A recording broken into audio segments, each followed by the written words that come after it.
Okay, we're going through the Kaplan book. This is question 15. If you've taken the practice, take the practice, and then we'll look at this stuff together.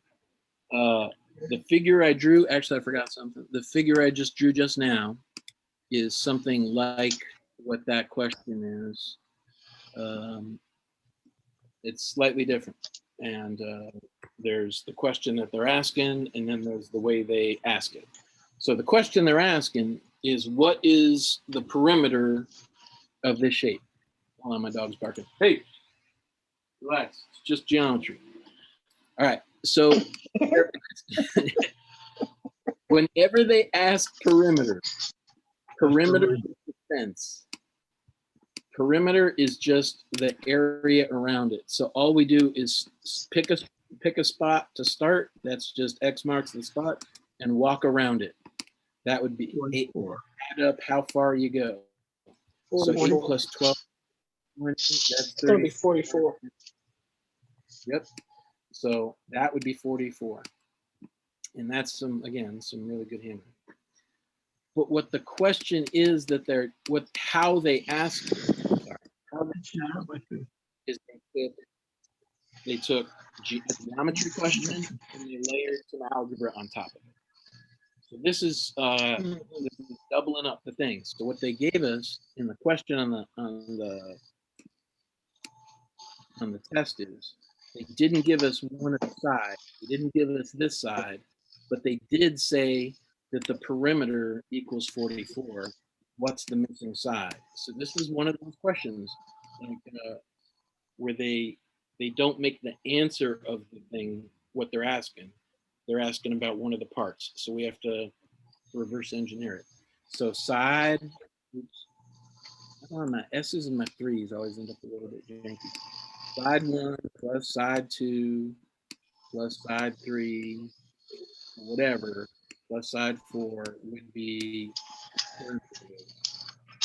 How far we have to go to get around. They gave us this stuff. One thing's going to be blank, and they gave us the answer. So if we were to map this out, it would be 8. Cool. We still, perimeter means fence. We still walk around, same rules. This is just like that average where we were finding the missing bowling score, the missing golf score. We got to fill in a blank. So side 1, and this really isn't much of a formula, although it's on the formula sheet. It's more like instruction. We walk 8, whatever this is, miles, who knows? Not me, plus, now we walk this thing, so I'm adding another 12. That's this thing, so that one's gone, that one's gone. Then I walk this far, so that's 14. So that's this one, that's done. And then I'm just gonna call this X. And then they gave us the perimeter. Well, I gave you the perimeter is 44. So now the question is, what do we do? We do what we can. We can add these up. We can add these together. So then it becomes 34 plus, I did the X just out of pure habit, plus X equals 44.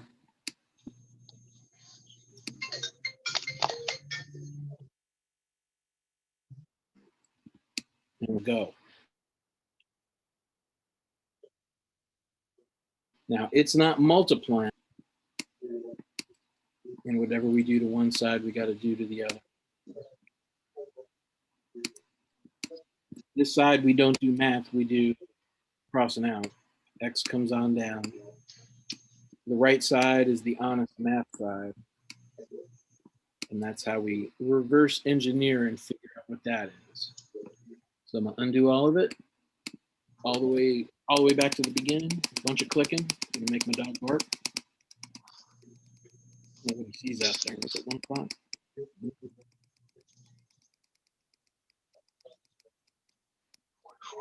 Okay. So this is the way we would like them to ask the question. What's the perimeter? We add them all up and we get 144. This is the way they're probably going to ask it. Give us the perimeter or the area, the circumference, or whatever. and then we have to work back. So all the sides added together will give us the perimeter. They gave us 8, which is that side.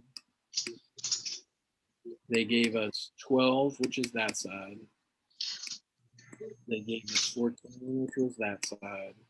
And then X, we don't know what that is. Plus equals 44. So every step, we just do what we can. We can add those together. And then we want the X to be alone. That 34 is adding to the X, not multiplying. So since it's adding, the opposite of adding is subtracting. So we got to subtract the 34 and do that on both sides to be equal. And X will be not too bad.